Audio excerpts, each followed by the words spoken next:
Labor Day weekend, everyone. Thanks so much for joining us here on another edition of the Daily Racing Form Weekend Preview. I am Gino Buccola alongside Alexa Zepp. Alexa, we don't have much time to waste because we have a lot of ground to cover this weekend. It is a busy one. Yeah, it's a super busy weekend, Gino. We have 11 graded stakes races tomorrow alone across the country, including up in New York at Saratoga, at Del Mar in California, which has the headliner of the weekend, the Pacific Classic, and at Kentucky Downs, which is a very unique racetrack, only runs 2 weekends a year, but it's packed with elite racing. A lot of these races are win and you're in. So the winner gets a spot for the Breeders' Cup World Championships in November. So there's a lot on the line. Gino, let's take a deeper look at the feature, the Pacific Classic. Yeah, so for our show today, we'll have 3 segments. In this first segment, we'll do a deep dive of the Pacific Classic field. Then we'll get into a pick 5 for Del Mar for Saturday that we're going to take a look at and we're going to play together. And then in the final segment, we'll do some quick hits of some of the other big races around the country in Saratoga and over at Kentucky Downs. So Alexa, as we were recording this segment on Friday morning, we actually got the news that Adair Manor, who was going to be installed as the morning line favorite, is actually scratched out of the Pacific Classic. She was going to be a mare facing the boys. That really throws a wrench into this race. It changes the complexion quite a bit, and she was no doubt going to be the favorite. So I think a lot of money will come in on Dr. Venkman and some of these other horses that you may not have liked. Maybe you have to upgrade them a little bit more. Yeah, I'm bummed. I wanted to see the girl beat the boys because I really thought she was going to. So hopefully we'll get to see her race again pretty soon. But there's still a lot of really great horses in here. The first one is Il Miracolo. He's 2.5 to 1 and been running exclusively graded stakes races for the last year. He's won 2 of them, the Grade 3 Smarty Jones last August and the Grade 3 Ghost Sapper this March at Gulfstream. His speed figures are just continuing to improve. He has back-to-back, really his lifetime fastest races. And his most recent effort was only 2 weeks ago, and that was after a 3-month break. So I think that says a lot about his trainer thinking not only is he ready to come back 2 weeks later, but he's ready to come back 2 weeks later across the country because he's shipping all the way out to California from the East Coast. So he might improve here. He's such a cool horse, too. He's a real fighter. He's a real grinder when you just watch his running style. And while he hasn't had a whole lot of success going this far yet, visually, he looks like it should be no problem for him. He looks like he can run all day and he'll just keep fighting you. That happened in his last race when Subsanador passed him. Then he came back on him late. He's a multiple graded stakes winner, and he's one of the major players in here. And I think you really do want to upgrade him more now with the Adair Manor out of this race.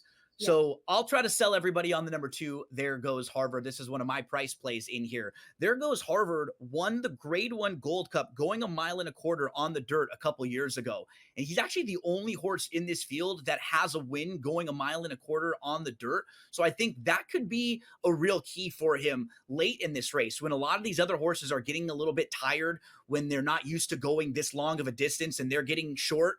This is a horse who actually has that ability to go long. And his form is a bit muddied up recently, Alexa, but I think he has a couple trouble trips. Last time out, he got stuck in some traffic. In the Shoemaker Mile, 2 starts back, he was 4th, and he wasn't beaten all that much. So I think he has some excuses. I think you can make a case for him going long. So he's a big price. He probably won't be as big of a price now with the scratch of Adair Manor. That's true. I know you like this one a lot, Gino. I'm not on the team. I think he's been having a massive losing streak. He hasn't won in almost 2.5 years, and I just feel like he's been inconsistent. You're more of a Yale girl than Harvard, right? Yeah, exactly. But I will say they did supplement him into this race, which means the owners, the connections, are putting up 10,000 to put him in here. So clearly they're confident in him. The number 3 horse, Dr. Venkman, he kind of feels like the horse to beat now, right? Yeah, I agree. I mean, he's very lightly raced compared to everyone else in here. Only 5 lifetime starts, and he's never done worse than second place, most recently winning the Grade 2 San Diego handicap over the same course. Last out was the first time ever going long, and he just looked so great doing it. I think he should be forwardly placed, no more than a couple lengths off the lead. And given his pedigree, I'm really not concerned about the little extra distance from last out. The number 4 is Reincarnate. Reincarnate now is the Bob Baffert runner with the Dare Manor scratching out of here. And Reincarnate is a grade 3 winner. He was second in the Cougar the second last time out. He was second in the Gold Cup a few starts back. He's another one of those horses. He kind of reminds me of Ilya Miracolo with his running style. Like he's sort of a grinder that's not really fast, but he doesn't want to come from way out of it. And he'll just kind of keep looking you in the eye and fighting you. So Reincarnate, he feels like one that I think makes a little more sense now without a Dare Manor, but I still had him a cut below some of the others. Yeah, I think he's a cut below. I am curious. What do you think, Gino? So typically, Jockey Hernandez rides Reincarnate, but had opted to ride the 7 Adara Minora. Now that she's scratched, do you think Hernandez is going to hop aboard for Reincarnate? A good question. I think they'll probably stick with Kimura, who's here, but we have seen that happen before when you kind of have the choice, especially when it's two horses for the same barn. And now Baffert's down to one with just Reincarnate. I'll let you set us up on the 5 because I know you like this one. This is one of your price plays, right? Yeah, I really like Katona, the number 5. Probably won't get quite as good odds now, but I still think they should be pretty good. A morning line was 8-1, and he had an entire year off after 2 consecutive wins. And then his trainer Doug O'Neill brought him back last month in a tough spot in that Grade 2 San Diego handicap at Del Mar, and he got second place with nearly his fastest time ever. His last 4 workouts though are really what make me like him. They've all been really fast, and he's had a 6 furlong workout, which is not something you always see trainers do, workouts at that long of a distance. But I really like that coming into such a long distance race. So to me, I hope we still get long odds. I'd love to see 8-1 on the board. Yeah, he's just such a cool horse to root for. He's done so little wrong in his career. In 11 lifetime starts on the dirt, he's only been out of the money in 2 of those. Full Serrano is really fast. He came into this country from Argentina, and in his first start, he went wire to wire. What I think the concern I have though, Alexa, is that was an impressive race, but he's going to have to go faster and deal with even tougher company in here. So he's still going to have to improve off of that. You're absolutely right. And, it's possible it's a little bit of a wild card because, shipping to a new country and going against, US competition is a huge difference. So we might see a huge improvement from him in his second time out. But again, he needs to improve a lot. Yeah. So I'll So probably, I might include him underneath on my ticket, but I he's think not the that's top probably the pick. best, right? The bottom of exotics. I could see him in tries and supers Yes. because if he shows some speed and then fades a little bit, still hits the board. Unfortunately, Adair Manor will be scratched out. So let's move to None Above the Law, who is a Calbred who will come closing. He actually is a grade 2 winner, but that was back on the turf in 2021. So I feel like he can pass some horses in here, Alexa, but I just don't know if he's quite a dirt horse going a mile and a quarter. I don't know if this is like his wheelhouse. Yeah, I don't think it is. I mean, he's very versatile. He's run half of his, races in his life on dirt, the other half on the grass. He's earned a lot of money, but like you said, he's a closer, which is kind of the only thing going for him in here with the fast pace. But I just don't think he's up to the standards with this field. Yeah, and we rounded out with Mixto, who's multiple graded stakes placed, but he just has 1 win in 13 career starts. Another horse that I wouldn't mind using in the bottom of your exotics, like in the 3rd and the 4th spot, but he will need to improve to get the better of even just Reincarnate, who's outfinished him, and we're not even all that high on Reincarnate. So I think he's got to really improve off of some of his recent form. Yeah, he's 1 for 13. Yeah, that says it all, right? Yeah, Enough absolutely. said. So Alexa, as we take a look at selections for race number 10, we called a little bit of an audible with the scratch of Adair Manor. So now you end up putting the 5 on top. Yeah, Katona. I really like him, and I like the price. So that's my top pick. Next will be Dr. Venkman, followed by your Miracolo, and then Full Serrano, our Argentinian horse. And it looks like we're both kind of doing the same thing. We have the 3 and the 1 as like the horses to beat, and we put them Yeah. in the 2nd and the 3rd spot. They're like the measuring stick for this race, and we'll both try to get a little value in the 1st spot. I'll use the number 2. There goes Harvard. Alexa will use the 5. Katona there, who's 8-1. Remember, some of these odds will change a little bit now with the big scratch of Adair Manor. Alexa, as we get set for our first commercial break, why don't you let all the Sports Grid viewers know about a really cool promotion that we have for them? Yes, we have a gift for you all. You can try out these awesome Timeform USPPs for free. You see them on our screen. They're beautiful, they're colorful, they're visual, they're interactive. So head on over to drf.com/sportsgrid and use code SGTF24 to get a free card today.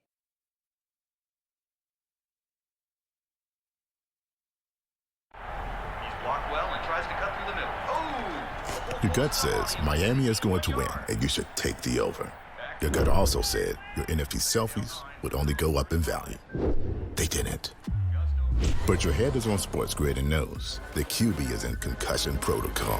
The backup has a 45 QBR against the zone coverage. The New York D has the most sacks in the league. So yeah, trust your head. It's smarter to be on SportsGrid. The leftover language would be the million shy of what Jefferson makes Jefferson a better player. If you want to believe that, I'm not sure I buy that he's that much better than CeeDee Lamb. Tony Pollard's gone. He's now with the Titans. I was with the Titans a couple weeks ago. He'll be their starting running back there. They're going a different direction in Dallas, but it's all about CeeDee Lamb right now, the first of the other deals that they have to get done. Pharrell Coast to Coast, only on SportsGrid.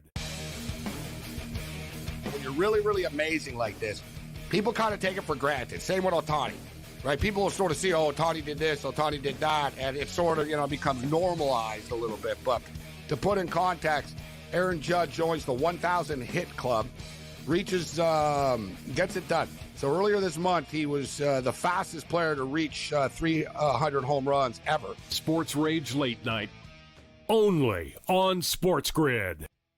The only streaming sports betting network. Tips, info, and insights to up your IQ. It's smarter to be on SportsGrid.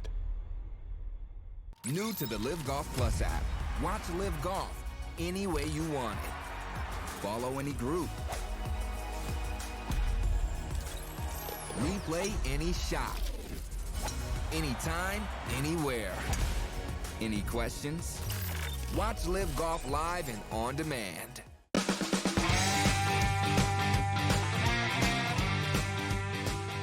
Alexa, our featured wager this week is going to be the late pick 5 sequence from Del Mar on Saturday. That's going to start in race number 7. It will include the Pacific Classic that we just previewed and a couple other graded stakes races. So we'll go back and forth and let everybody know out there some of the horses that we each like in each of those races. Why don't you start it off for us in race number 7?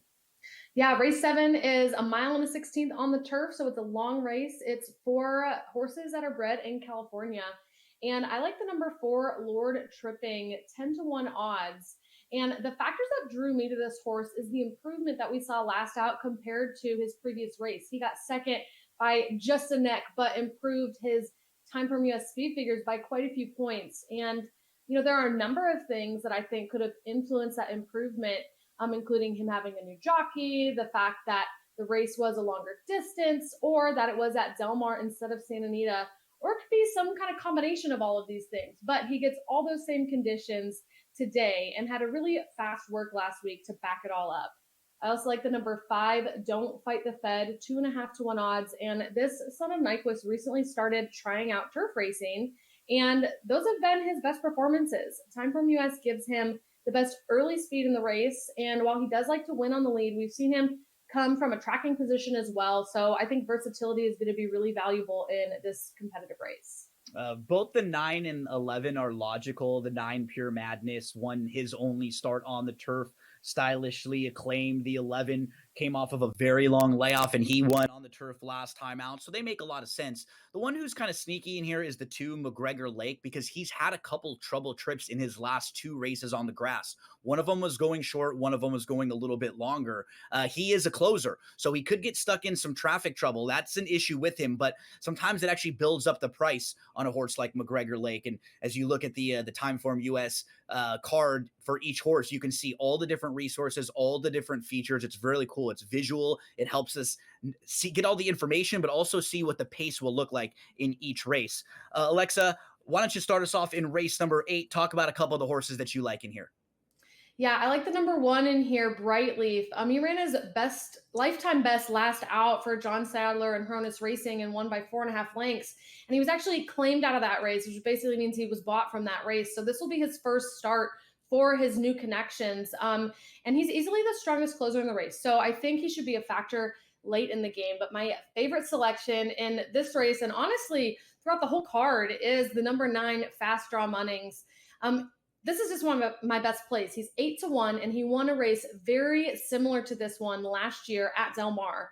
And I think we're getting these longer odds on him because he's coming off nearly an entire year layoff. But that was the case last time, and he won off of the long layoff then. So clearly he can be ready. His trainer, Jeff Mullins, wins 22% of the time with over a $2 ROI when his horses come after these long breaks. Couple of the other horses that are on our ticket, the 7 Tessero, who has some versatility. What's nice about him, he's shown some speed, but he's not a need the lead type. If one or two others go to the front, he can sit right off of them and he'll get the jump on some of the deeper closers. He's been doing some good work up in Northern California. Better Than Gold is my sort of top play in this race. I just think second start back off of a short break, he should get a nice setup. He got caught behind horses last time out, and he was chasing a fast horse that we just talked about, Full Serrano, who is in the Pacific Classic. So the horse he faced is a horse who's going against graded stakes company. I'll include Better Than Gold. So we'll go 4 deep in here with 1, 7, 8, and 9. And that will lead to our single in the green flash handicap. That's race number 9. Alexa, we both like the 10 Motorius in here. It looks like Motorius is just a way better horse at Del Mar. He likes the style and the layout of that 5 furlong turf course. And for both of us, we're hoping they're going very fast early and that Motorius is going to come flying late. Yeah, I mean, he's a closer, and it is sometimes risky when you love a closer because they can run into traffic, but I think we both agree he's the best play in here. We already kind of went over the Pacific Classic, but I'll just preview again the horses we're using in the pick 5. Gino's price play, the number 2, There Goes Harvard, and our grade 2 San Diego handicap winner, number 3, Dr. Venkman.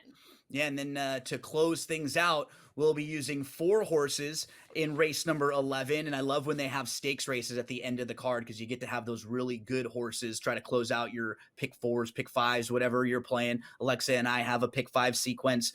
So the 2 horses that I like to mention, Alexa, are the 8 and the 9, Conclude and First Piece.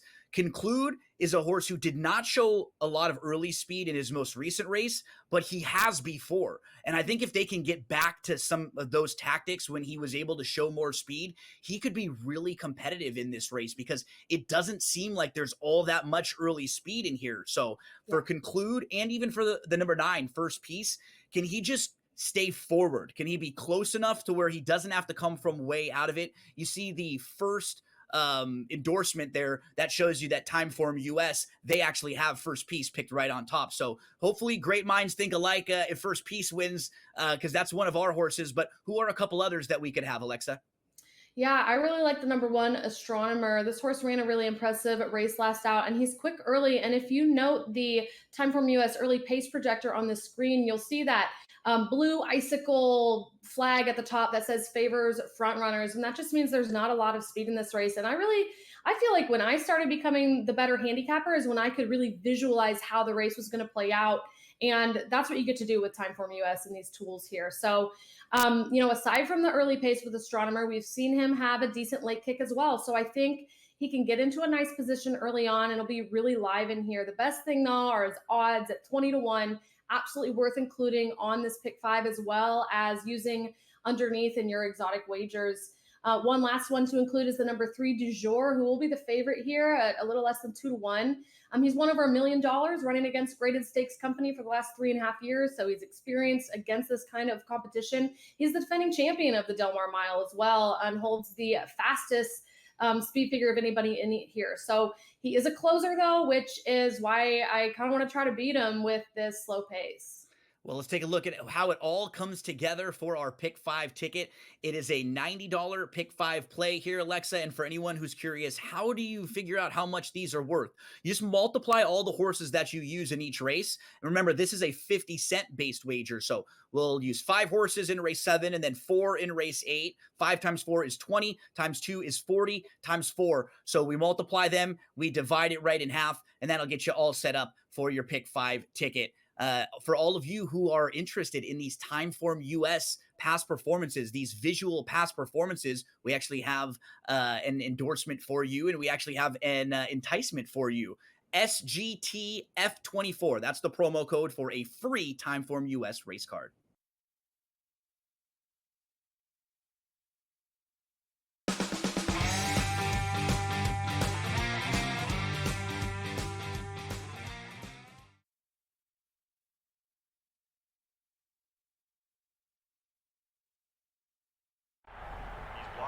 tries to cut through the middle. Oh! Your gut says Miami is going to win, and you should take the over.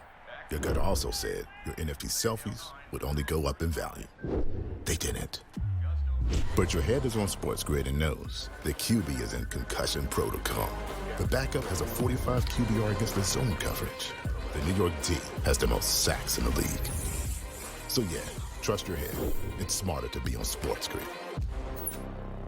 There is going to be an energy to game time decisions that you will feel night in and night out. We're going to go through every single thing, and I've got a great team behind me that's going to help me get the job done. I want this to be the place that people come to. We are going to hit every single one of those markets that you need to know about. There is not going to be a better place, I promise you, than Game Time Decisions. We will have everything at our disposal, and we will use that to our advantage. I'm Kevin Walsh. Tune into Game Time Decisions from 6 to 8 p.m. Eastern on SportsGrid.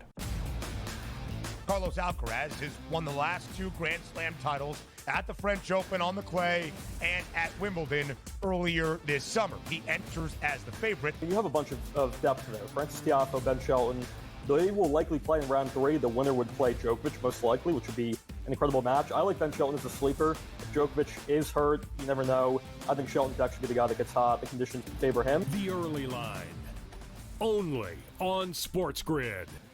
The sharpest football contest show in the land, the Las Vegas Football Contest Show, focuses on Circus Sports Million, Circus Survivor, and the Westgate Super Contest, handicapping the games and releasing our contest picks every week of the season.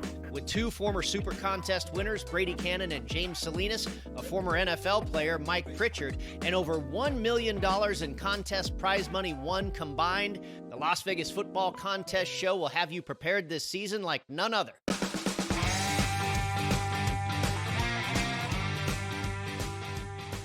Alexa, Del Mar is not the only place that has big races this weekend. Saratoga and Kentucky Downs have a couple graded stakes races. So let's start over at Saratoga to do some quick hits, set everybody up for some of the big races this weekend. What's going on in race number 10? Yeah, race 10 is the first of their 3 graded stakes on the card tomorrow, and it's the grade 3 prior rest stakes for 3-year-old fillies going 6 furlongs on the dirt, so it's a short race. The number 7, Too Sharp, is going to be the favorite in here, which is a very familiar role for her. She's been the favorite in both her 2 other lifetime starts, and she won the most recent one by 11 lengths, earning a 118 time form US speed figure, which is far more than anyone else has done in here. If you do want to try to beat her, I like the number 3, Tricky Temper, who's going to be 3.5 to 1. And she seems to be developing into her prime as a 3-year-old, winning her last 2 and just consistently improving her speed figures each time by a decent margin. One other exciting horse to note in here is the number 9, Brightwork. She was quite our champion as a 2-year-old, won her first 4 starts and then kind of stalled out and her progress stopped and had 2 disappointing races, but it turned out that she had an injury. So she needed a lot of time off, and this will be her debut as a 3-year-old, and the first time we've seen her race since last November. We'll see some of the babies in race number 11, Alexa. It's the grade 1 spin away, and that will be for 2-year-old fillies. So set us up for race number 11 at Saratoga. Yeah, like you said, it's a bunch of inexperienced 2-year-olds, which in my opinion are very fun races to handicap because really anything can happen. You don't have a whole lot to go off of. You have pedigree and workouts and maybe a race or 2, but a lot can happen. But my favorite in here is the number 11, Quiet Side. She's been out once and just dominated the competition, winning by 6 lengths, putting up a very fast speed figure. And I won't be surprised to see her improve again on that second start, which you often see with young horses. There's also the number 8, the Queen's MG in here. And if you're a fan of record setting, you may want to root for her because she won the other 2 big 2-year-old graded stakes races this summer at Saratoga. So if she wins this one, she's going to sweep all 3, which will be the first time anyone's done it since 1987. The 3rd graded stakes will be race number 12. It's the grade 2 Flower Bowl. And we see a familiar face down on the inside, right? Warlike Goddess is back. Yeah, Warlike Goddess is back and she's great. This is also a Breeders' Cup Win and You're In challenge race. So the winner here gets a berth to the Maker's Mark Filly Mare Turf on November 2nd, where they'll be gunning for $2 million in prizes. So there's a lot on the line. And Warlike Goddess is the horse to beat. I don't think anybody's going to. She's a powerful closer. She loves these long distance races. She's the oldest in here at 7 years old, but still consistently running really fast races. She'll be even money, and she's my play. Well, over at Kentucky Downs, they have a unique meet where they only run for 7 days, but they have huge purses. It's all grass. They have this undulating turf course that's all funky. It's up and down and it's strange. You're seeing horses run uphill, but there is big money up for grabs. In fact, race number 8 at Kentucky Downs on Saturday this week, it actually could be worth $3.1 million if a Kentucky bred wins that race with some of the incentives. So we just do not see purses like that day in, day out. So you will see top riders, top barns, top horses all ship into Kentucky Downs for these couple of weeks in that Nashville Derby, which is going to go as race number 8. I think one of the horses to beat in there is Carson's Run, who we just saw win the Saratoga Derby a few weeks ago over at Saratoga on August the 11th. Maybe you want to get a little bit more of a price in there. You could possibly keep an eye on the 9-horse Cameo Performance, who is offering you a little more value. So that's the first of the 3 graded stakes races at Kentucky Downs. Race number 9, another race with big money up for grabs. It's the $1.5 million Ladies Turf Sprint. It looks like there's a good amount of speed in there. Ruby Nell's drawn down to the inside. She's probably one of the horses to beat. If they do go fast early on, one of the horses who could take advantage of that is the number 11, Dance Macabre, to the outside. A big price that I'm going to throw into some of my multi-race exotics is the 10, Red Carpet Ready, who's only going to be making her second start on the turf. That final of 3 graded stakes races at Kentucky is race number 10. It is a mile in the ladies' turf, $1.5 million up for grabs in this one. Horses that'll be on my radar. The number 1, Nadette, I think fits very well in here. And then towards the outside, Mission of Joy will take a lot of money. EV Jets is a fun price to include. So, Alexa, we went from Del Mar over to Saratoga, back to Kentucky Downs, graded stakes races all over, Pacific Classic preview, Pick 5 preview.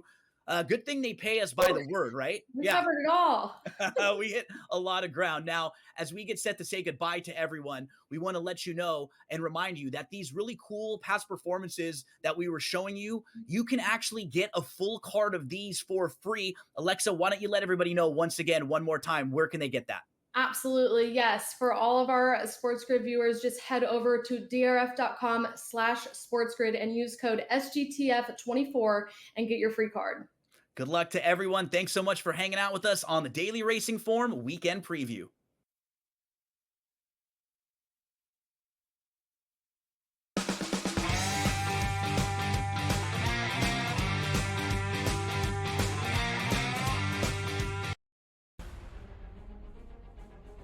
Hello everybody from Arlo White in the Live Broadcast Studio, and welcome to highlights of another excellent day's golf on Super Saturday in Greenbrier. Now, Live Golf history was made by this man, the high flyer's Brendan Steele. This is his second shot at the par 5, 17th.